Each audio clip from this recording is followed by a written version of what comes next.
അവരതിനെ വിളിച്ചത് ഹാർമണി, ഐക്യം എന്നാണ്. പക്ഷെ നമ്മളിപ്പോൾ കണ്ടുകൊണ്ടിരിക്കുന്നത് ഐക്യം എന്നതിന് പകരം തലതിരിഞ്ഞ ഒരു സംഭവമാണെങ്കിലോ? ലോകം ഐക്യത്തെ ആഘോഷിക്കുമ്പോൾ യഥാർത്ഥത്തിൽ അത് ആത്മീക തലതിരിഞ്ഞ ഒരു അവസ്ഥയാണെങ്കിലോ? ദൈവത്തെ ഒഴിവാക്കിയിട്ട് ഹാർമണി അല്ലെങ്കിൽ ഐക്യത്തെ ഡിഫൈൻ ചെയ്താൽ എന്ത് സംഭവിക്കും? Hello, I am Georgy Mathew Alexios and welcome to point to eternity. 2026 Milano Cortina winter Olympics ഇപ്പോൾ ആരംഭിച്ചു. ഫെബ്രുവരി 6 മുതൽ ഫെബ്രുവരി 22 വരെ അത് നടക്കുകയാണ്. ഈ ഒളിമ്പിക് കോമ്പറ്റീഷൻസ് പല ലൊക്കേഷനുകളിലായിട്ടാണ്. ഇറ്റലിയിലുള്ള മിലാൻ നഗരത്തിലും പിന്നെ കോർട്ടിന ഡിയാംസോ എന്ന് പറയുന്ന ആ കുന്നു പ്രദേശങ്ങളിലും പിന്നെ നിയർ ബൈ ടൗണുകളിലും എല്ലാമാണ് അത് നടക്കുന്നത്. ഈ വിൻ്റർ ഒളിമ്പിക്സിൻ്റെ ഒഫീഷ്യൽ തീം ഹാർമണി, ഐക്യം എന്നാണ് അവർ പറയുന്നത്.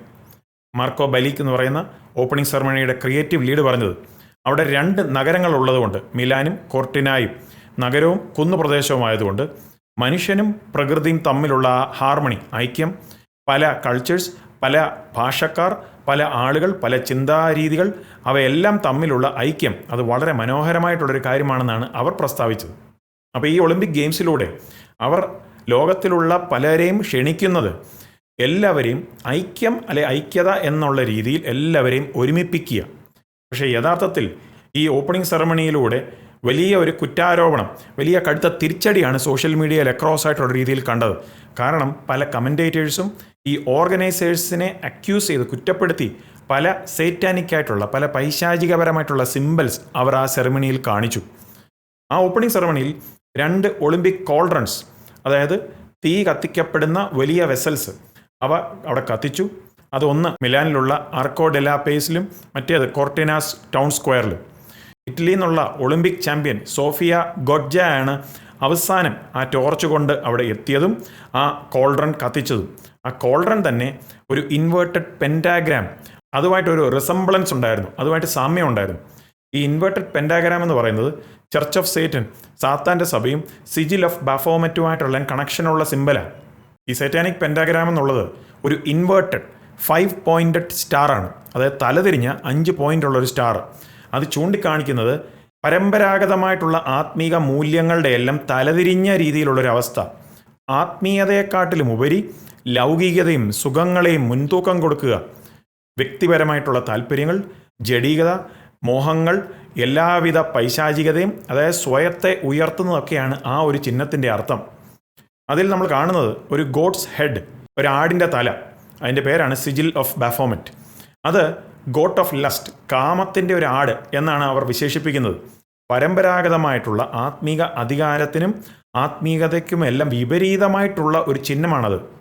അപ്പോൾ ഈ പെൻറ്റാഗ്രാം എന്നുള്ളത് എത്തീസ്റ്റിക് സേറ്റനിസം, ദൈവമില്ലാത്ത സാത്താന്യ പൈശാചികതയെ ചൂണ്ടിക്കാണിക്കുന്ന ഒരു ചിഹ്നമാണ്. മനുഷ്യനെ ഒരു മൃഗമായിട്ടുള്ള രീതിയിൽ ചിത്രീകരിക്കുന്നു. ദൈവത്തെ ആരാധിക്കുന്നതിന് പകരം ലൗകികതയും ജഡീകമോഹങ്ങളും ഈ ലോകത്തിലുള്ള സുഖങ്ങളും സൗകര്യങ്ങളും വ്യക്തിപരമായിട്ടുള്ള താല്പര്യങ്ങളും അങ്ങനെയുള്ളതിനെ ഉയർത്തിക്കാട്ടുന്ന ഒരു ചിന്താഗതിയാണ് ഈ ഒരു പെൻറ്റാഗ്രാം, ഈ എത്തീസ്റ്റിക് സേറ്റനിസത്തിൻ്റെ ഈ സിംബലും കൊണ്ട് ഉദ്ദേശിക്കുന്നത്. നിങ്ങൾ ഓർക്കുന്നുണ്ടാവും 2024 പാരീസ് ഒളിമ്പിക് ഓപ്പണിംഗ് സെറമണിയിൽ അവർ, അതായത് ആ ഓർഗനൈസേഴ്സ്, അവർ ക്രിസ്തുവിനെ അവഹേളിച്ചു. അവർ ആ ലാസ്റ്റ് സപ്പർ സീൻ, അന്ത്യ അത്താഴത്തിൻ്റെയൊക്കെ ആ സീനെ ഡ്രാഗ് ക്വീൻസ് ഒക്കെ വെച്ച് അവിടെ പ്രദർശിപ്പിച്ചു.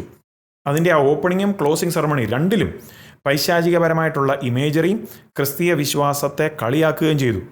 എന്നിട്ടും അവിടുത്തെ ആ പാർട്ടിസിപ്പൻസ് ഓരോ ഐറ്റത്തിലും വിന്നേഴ്സായിട്ട് വന്നവരും പിന്നെ അവിടുത്തെ അകത്തെ അനേകർ അവർ ആ ഒരു സന്ദർഭത്തിൽ ക്രിസ്തുവിൻ്റെ നാമത്തെ ഉയർത്തുന്ന വിധത്തിലുള്ള സാക്ഷ്യങ്ങളും പ്രസ്താവനകളും അവരതിൻ്റെ മധ്യത്തിൽ അവർ നടത്തി. ഞാനിതെല്ലാം അന്ന് ഞാൻ പോസ്റ്റ് ചെയ്ത സന്ദേശങ്ങളിൽ ഞാൻ ഡീറ്റെയിൽ ആയിട്ടുള്ള രീതിയിൽ ഞാൻ പങ്കുവെച്ചതാണ്. അവയുടെ ലിങ്കുകളായാലും ഞാൻ താഴെ ഡിസ്ക്രിപ്ഷനിൽ കൊടുത്തേക്കാം. നിങ്ങൾക്കത് കാണുമെങ്കിൽ ഞാൻ എന്താണ് ഈ പറഞ്ഞതെന്നുള്ളത് മനസ്സിലാവും. അപ്പോൾ ഇവിടെ ഈ ഓർഗനൈസേഴ്സ് പറഞ്ഞത് ഹാർമണി, ഐക്യമെന്നുള്ളത് നഗരങ്ങളും പർവ്വതങ്ങളും മനുഷ്യനും പ്രകൃതിയും, വിവിധ കൾച്ചേഴ്സ്, വിവിധ ആളുകൾ, വിവിധ ഭാഷാക്കാർ എല്ലാവരും തമ്മിലുള്ള ഐക്യം. അത് കേൾക്കുമ്പോൾ വളരെ മനോഹരമായിട്ട് തോന്നും. പക്ഷേ ഐക്യം എന്താണെന്ന് ബൈബിൾ പറയുന്നത് വളരെ വ്യത്യസ്തമായിട്ടുള്ളൊരു മറ്റൊരു കാര്യമാണ്.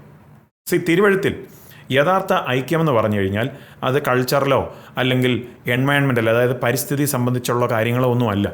അത് തുടങ്ങുന്നത്, അതായത് ഐക്യം തുടങ്ങുന്നത് സ്പിരിച്വൽ അലൈൻമെൻറ്റ് വിത്ത് ഗോഡ്, ദൈവവുമായിട്ടുള്ള യഥാർത്ഥ ആത്മീക ഒരു ബന്ധത്തിൽ നിന്നാണ് ഈ ഐക്യം ആരംഭിക്കുന്നത്.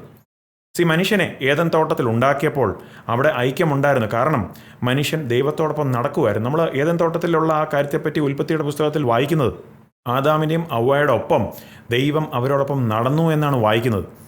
അപ്പോൾ ഐക്യത നഷ്ടപ്പെട്ടത്, അല്ലെ ഐക്യം നഷ്ടപ്പെട്ടത് പാപം നിമിത്തം മനുഷ്യൻ ദൈവത്തിൽ നിന്ന് അകന്നു പോയപ്പോഴാണ്. എല്ലാ തകർന്ന മൂല്യങ്ങളും ധാർമ്മികപരമായിട്ടുള്ള കൺഫ്യൂഷനുകളും പിന്നെ ആത്മീകമായിട്ടുള്ള ഡിസ്റ്റോഷൻ, വികലതയും എല്ലാം ആ ഒരു വേർപാട്, പാപം നിമിത്തമുള്ള വേർപാടിൽ നിന്നാണ് ഒഴുകി വരുന്നത്. അതുകൊണ്ട് ഹാർമണി അല്ലെ ഐക്യമെന്നുള്ളത് ആദ്യം ഹൊറിസോണ്ടൽ, അതായത് മനുഷ്യരും എന്നുള്ള ആ ഒരു കാര്യത്തിൽ നിന്നല്ല തുടങ്ങുന്നത്. അത് വെർട്ടിക്കലാണ്. ദൈവവും മനുഷ്യനും ദൈവവും തമ്മിലുള്ള ബന്ധമാണ് ആദ്യം ആരംഭിക്കുന്നത്. ദൈവവുമായിട്ടുള്ള ഒരു നിരപ്പ് പ്രാപിക്കുന്നില്ല എങ്കിൽ നിലനിൽക്കുന്ന സമാധാനം മനുഷ്യർ തമ്മിൽ ഉണ്ടാവില്ല. മത്തായിയുടെ സുവിശേഷം 22 അധ്യായം 36 മുതൽ 39 വരെയുള്ള വാക്യങ്ങളിൽ പരീശന്മാരിൽ ഒരുവൻ, അദ്ദേഹം ഒരു ലോയർ, ഒരു വക്കീലായിരുന്നു, താൻ വന്ന് യേശുവിനോട് ചോദിക്കുക, ഗുരുവേ, ഏറ്റവും വലിയ കൽപ്പന ഏതാണ് നിയമത്തിൽ എന്ന് ചോദിച്ചപ്പോൾ യേശു പറഞ്ഞില്ല നിങ്ങൾ കൾച്ചറിനെ സ്നേഹിക്കണമെന്നോ, നിങ്ങൾ പ്രകൃതിയെ സ്നേഹിക്കണമെന്നോ, നിങ്ങൾ കോ എക്സിസ്റ്റൻസ്, എല്ലാവരും തമ്മിൽ വളരെ സ്നേഹത്തിൽ പോകണമെന്നല്ല യേശു പറഞ്ഞത്. പകരം എന്താണ് യേശു പറഞ്ഞത്?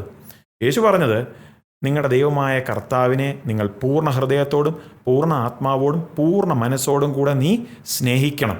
ഇതാകുന്നു ആദ്യത്തേതും ഏറ്റവും വലിയ കൽപ്പനയും. പിന്നെ രണ്ടാമത്തേതും ഇതാണ്, നിന്റെ അയൽക്കാരനെ നിന്നെ പോലെ തന്നെ സ്നേഹിക്കണം. ആ ഒരു ഓർഡർ, ആദ്യം ദൈവം പിന്നീട് അയൽക്കാരൻ, ആ ഒരു ഓർഡറിന് വലിയ പ്രസക്തിയുണ്ട്. യഥാർത്ഥ ഐക്യം ഒഴുകി വരുന്നത് ആദ്യം ദൈവത്തെ സ്നേഹിക്കുന്ന ആ ഒരു കാര്യത്തിൽ നിന്നാണ് ഒഴുകി വരുന്നത്.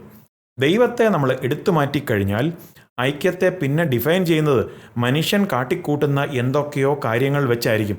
അത് അവസാനം തലതിരിഞ്ഞ ഒരു അവസ്ഥയിലും ചെന്നെത്തും. ഇവിടെ ആ ഇൻവേർട്ടഡ് പെൻഡാഗ്രാം, തലതിരിഞ്ഞ ആ പെൻഡാഗ്രാം ചൂണ്ടിക്കാണിക്കുന്നത് ആത്മീക ആ ഓർഡറിൻ്റെ തലതിരിഞ്ഞ ഒരു കാര്യത്തെയാണെങ്കിൽ, അതായത് ദ്രവ്യത്തിന് താഴെ ആത്മാവ്, മനുഷ്യൻ്റെ ആഗ്രഹത്തിന് കീഴിലുള്ള ദൈവിക അധികാരം. അതിൽ നിന്നാണ് വ്യക്തമാണ് എന്താണോ ബൈബിൾ പറയുന്ന ഐക്യം, അതിൻ്റെ നേരെ വിപരീതമായിട്ടുള്ളൊരു കാര്യമാണ് അവിടെ അപ്രകാരമുള്ള ആ ഒരു ചിഹ്നവും സിംബലിസത്തിലൂടെ എല്ലാം വ്യക്തമാക്കുന്നത്. ബൈബിളിലെ ആ ഒരു ഹാർമണി, ഐക്യം തന്നെ, മുകളിൽ ദൈവം, ജഡത്തെ ഭരിക്കുന്ന പരിശുദ്ധാത്മാവ്, ആഗ്രഹത്തിന് മുകളിലുള്ള സത്യം എന്നാണെങ്കിൽ അതിൻ്റെ തലതിരിഞ്ഞ വേർഷനാണ് സത്യത്തേക്കാൾ മുകളിലുള്ള ആഗ്രഹം, ദൈവത്തിന് മുകളിൽ സ്വയം, ആത്മാവിനേക്കാൾ മുകളിലുള്ള ദ്രവ്യം. അപ്പം ഇവിടുത്തെ ഇഷ്യൂ എന്താണ് ആ സിമ്പൽ എന്നുള്ളതിൽ ഒതുങ്ങി നിൽക്കുന്നില്ല.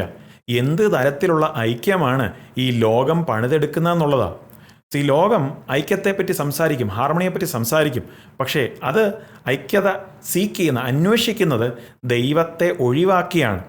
ആൻഡ് തിരുവെഴുത്ത് മുന്നറിയിപ്പ് തരുന്നുണ്ട്, അന്ത്യകാലത്തിൽ സത്യം തലതിരിഞ്ഞ ഒരു അവസ്ഥയിലുമാകും, ആത്മീക മൂല്യങ്ങളും തലതിരിഞ്ഞ അവസ്ഥയിലാവും.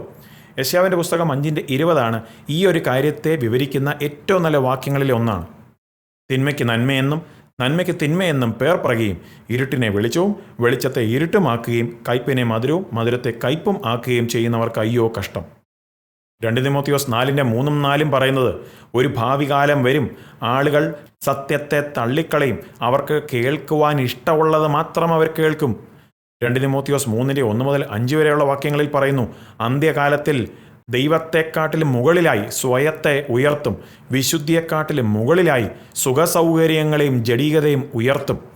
റോമർ 1:25 തന്നെ പറയുന്നത് ആത്മീയതയുടെ തലതിരിഞ്ഞ ഒരവസ്ഥയാണ്. അതായത് സൃഷ്ടാവിനെക്കാട്ടിലും മുകളിലായി സൃഷ്ടിയെ ഉയർത്തി വെക്കുക.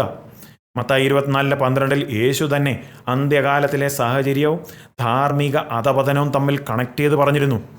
2 തെസ്സലോനിക്കർ 2:10-12 വരെയുള്ള വാക്യങ്ങളിൽ വ്യക്തമായി പറയുന്നു, സത്യത്തെ തള്ളിക്കളയുമ്പോൾ വഞ്ചനയായിരിക്കും ആളുകൾ സ്വീകരിക്കുന്നത്. ഇതെല്ലാം ധാർമ്മികമായിട്ടുള്ളതും ആത്മീകമായിട്ടുള്ള തലതിരിഞ്ഞ ഒരു ഇൻവേർഷൻ, ആ ഒരവസ്ഥയാണ് അന്ത്യകാലത്തിലെ പറ്റി ചൂണ്ടിക്കാണിക്കുന്നത്. നമ്മളിപ്പോൾ കണ്ടുകൊണ്ടിരിക്കുന്നത് ഇതൊരു ആർട്ടിസ്റ്റിക് എക്സ്പ്രഷൻ അല്ലെങ്കിൽ കല സംബന്ധിച്ചുള്ള എന്തോ പരിപാടിയാണെന്നുള്ളത് മാത്രമല്ല, അത് ആഴമേറിയ ഒരു ആത്മീക കണ്ടീഷനിലേക്കൂടെ വിരൽ ചൂണ്ടുന്നത്. ദൈവത്തെ ഒഴിവാക്കിയാൽ യഥാർത്ഥ ഐക്യം കാണില്ല. അവിടെ യഥാർത്ഥ സമാധാനം ആരംഭിക്കുന്നത് മാനസാന്തരപ്പെട്ട് യേശുക്രിസ്തുവിൻ്റെ കർത്തൃത്വത്തിന് കീഴിൽ ജീവിതം സമർപ്പിച്ച് അങ്ങനെ ക്രിസ്തുവിലൂടെ പിതാവുമായിട്ടുള്ള ഒരു ബന്ധം പുതുക്കൽ, അതിലാണ് യഥാർത്ഥ സമാധാനം ആരംഭിക്കുന്നത്. അപ്പോൾ ബൈബിൾ പരമായിട്ട് നമ്മളൊരു സ്നാപ്ഷോട്ട് നോക്കുകയാണെങ്കിൽ ആ ഐക്യം ആരംഭിക്കുന്നത് ഉൽപ്പത്തി പുസ്തകത്തിൽ നമ്മൾ കാണുന്നുണ്ട്, ദൈവം മനുഷ്യൻ്റെ കൂടെ നടക്കുകയായിരുന്നു. ആ ഐക്യം മുറിഞ്ഞു പോകുന്നത് ഉൽപ്പത്തി 3 പാപം മാനവജാതിയിലേക്ക് പ്രവേശിച്ചപ്പോൾ. പക്ഷെ പിന്നീട് ആ ഐക്യത്തെ പുനഃസ്ഥാപിക്കുന്നത് ക്രിസ്തുവിൻ്റെ ക്രൂശിൻ്റെ പ്രവൃത്തിയിലൂടെ. കൊളോസ്യർ 1:20 തന്നെ പറയുന്നത്, സകലത്തെയും അവനെക്കൊണ്ട്, അതായത് യേശുവിനെ കൊണ്ട് തന്നോട് നിരപ്പിപ്പാനും എന്നാണ് നമ്മളവിടെ വായിക്കുന്നത്.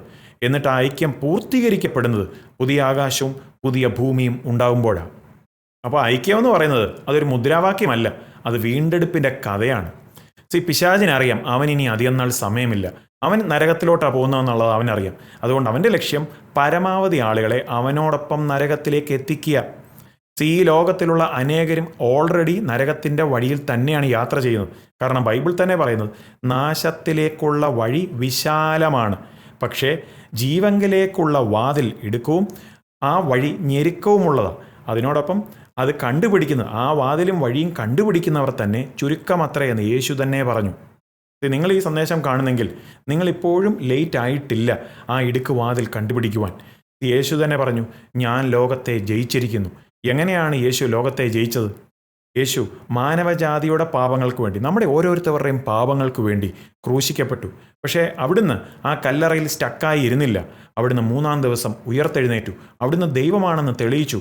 അവിടുന്ന് എന്തെല്ലാമാണോ തൻ്റെ മരണത്തെയും അടക്കത്തെയും പുനരുത്ഥാനത്തെയും കുറിച്ച് നേരത്തെ തന്നെ പറഞ്ഞത്, അതെല്ലാം യേശു നിവർത്തിച്ചു. അവിടുന്ന് ദൈവമാണ്, ഇന്നും ജീവിക്കുന്നു. അവിടുന്ന് രണ്ടാമത് ഇനിയും മടങ്ങി വരുവാൻ പോകുന്നു. നിങ്ങൾ നിങ്ങളുടെ ജീവിതം യേശുവിന് വേണ്ടി സമർപ്പിക്കുമെങ്കിൽ നിങ്ങൾക്ക് ഈ ലോകത്തിൽ സമാധാനമുണ്ടാകും. ഈ ലോകത്തെ ജയിക്കുവാനായിട്ടുള്ളൊരു കൃപ പരിശുദ്ധാത്മാവ് നിങ്ങളുടെ മേൽ പകരും. കാരണം ബൈബിൾ തന്നെ വ്യക്തമായി പറയുന്നു, നിങ്ങളിലുള്ളവൻ, അതായത് പരിശുദ്ധാത്മാവ്, ഈ ലോകത്തിലുള്ളവനേക്കാൾ, അതായത് പിശാചിനേക്കാൾ വലിയവനത്രയെന്ന്. എങ്ങനെയാണ് ദൈവവുമായിട്ട് ഒരു സമാധാന ബന്ധത്തിൽ ആകുവാൻ പറ്റുന്നത്? സ്വർഗത്തിൽ പോകണമെങ്കിൽ എന്ത് ചെയ്യണം? അതിനെപ്പറ്റിയുള്ള സന്ദേശങ്ങളുടെ ലിങ്കുകൾ ഞാൻ ഡിസ്ക്രിപ്ഷനിൽ കൊടുത്തേക്കാം. അവ കാണുക. ഓർക്കണം, യേശു കർത്താവിൻ്റെ 2ാം വരവ് ഏറ്റവും അടുത്തു. അതുകൊണ്ട് അതിൻ്റെ വെളിച്ചത്തിൽ ഒരുങ്ങിയും കൊണ്ടിരിക്കാം. നിങ്ങളുടെ വിശ്വാസം ദൈവത്തിലും ദൈവത്തിൻ്റെ വചനത്തിലും മാത്രം വേണം വെക്കുവാൻ. ആമേൻ. അതിനായിട്ട് ദൈവം നിങ്ങളെ സഹായിക്കട്ടെ. Take care. God bless. നിങ്ങൾക്ക് ഈ സന്ദേശം ഒരു അനുഗ്രഹമാകുന്നെങ്കിൽ ലൈക്ക് ചെയ്യാൻ മറക്കരുത്. നിങ്ങൾ സബ്സ്ക്രൈബ് ചെയ്തിട്ടില്ല എങ്കിൽ സബ്സ്ക്രൈബ് ചെയ്യാനും ചേർന്ന് കാണുന്ന ബെൽ ഐക്കണും പ്രസ് ചെയ്ത് സബ്സ്ക്രൈബ് ആവുമെങ്കിൽ നിങ്ങൾക്ക് ഇപ്രകാരമുള്ള അപ്ഡേറ്റുകളും ബൈബിൾ സ്റ്റഡി സെഷനുകളും എല്ലാം ഇതേ ചാനലിൽ എപ്പോഴൊക്കെ അപ്ലോഡ് ആകുമോ നിങ്ങൾക്കത് നോട്ടിഫിക്കേഷനായി ലഭിക്കുന്നതായിരിക്കും.